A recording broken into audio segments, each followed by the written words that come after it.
Sabe aquela sensação de que a gente está tentando mudar, mas algo sempre puxa de volta? Pois é, existe quase que uma alquimia por trás da transformação pessoal. A gente tenta mudar por fora, mas a verdadeira mágica, a mudança de verdade, ela sempre começa por dentro. E é aí que a gente se depara com aquela pergunta, né? Por que é tão, mas tão difícil conseguir uma mudança que dure? Acho que todo mundo já se fez essa pergunta em algum momento. Sabe, aquela frustração de sentir que tá dando um passo pra frente e logo depois dois pra trás. O cenário é super familiar, né? A gente tenta mudar uma ação, um hábito, e aí, quando a gente menos espera, pumba, lá estamos nós de volta para o mesmo padrão de sempre. É um ciclo que, convenhamos, pode ser bem desanimador, parece que não tem fim. Mas olha que interessante, a resposta para esse dilema, segundo as fontes que a gente está analisando aqui, não está no que a gente faz. A chave está em quem a gente acredita que é. É uma virada de chave, sabe? Uma mudança de foco que vai do que está fora para o que está dentro. Ok, então vamos fundo nisso. Para entender essa ideia de verdade, vamos olhar para duas perspectivas que, à primeira vista, parecem não ter nada a ver: a psicanálise e a filosofia de um cara chamado Neville Goddard. E o mais fascinante é que, mesmo usando palavras diferentes, um fala em verdade inconsciente, o outro em suposição, as duas linhas de pensamento chegam exatamente na mesma conclusão. Vamos lá. A primeira chave para desvendar esse mistério todo é o que a gente pode chamar de âncora inconsciente. É aqui que a gente começa a entender como aquelas nossas crenças mais profundas podem literalmente nos manter presos no mesmo lugar. Então, a psicanálise vai dar um nome para isso: verdade inconsciente. Pensa assim, ó. É como se fosse um roteiro, um programa de computador que está rodando lá no fundo da nossa mente, nos bastidores. E não importa o quanto a gente queira algo conscientemente, no final das contas é essa verdade interna, esse sistema de crenças lá do fundo que dita a nossa realidade. Isso explica, tintim por tintim, por que mudar só a ação não adianta. O ciclo é quase sempre o mesmo. Olha só. Primeiro, a gente tenta. Aí vem o conflito, porque essa nova atitude bate de frente com a tal da verdade inconsciente, tipo uma crença de eu não sou bom o suficiente.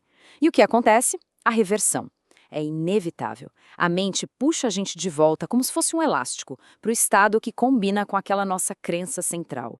Beleza, agora vamos para a segunda chave. Vamos dar uma olhada em como o filósofo Neville Goddard aborda isso de um jeito um pouco diferente.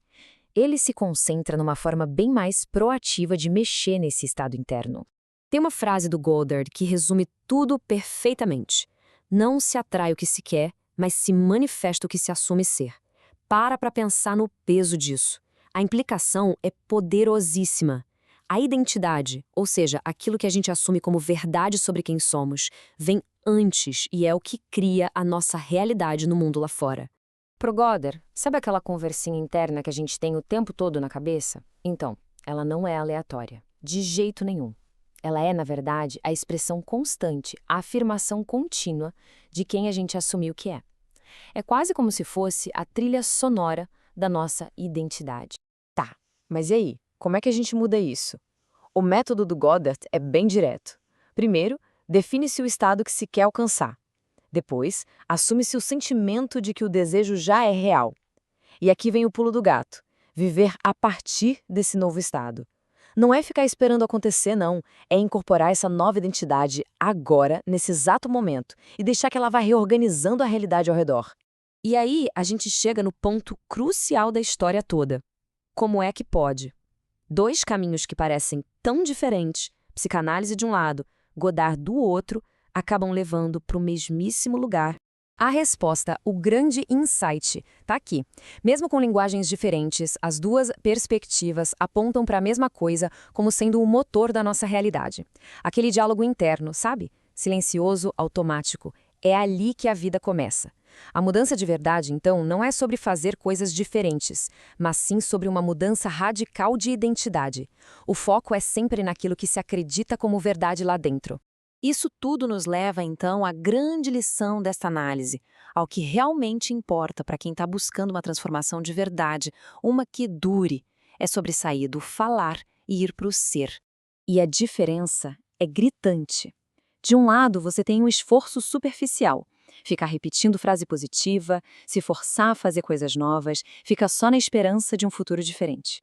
Do outro lado, a gente tem a mudança de verdade, que é mudar a identidade lá no núcleo, adotar um novo estado de ser e, o mais importante, sentir a realidade disso, agora.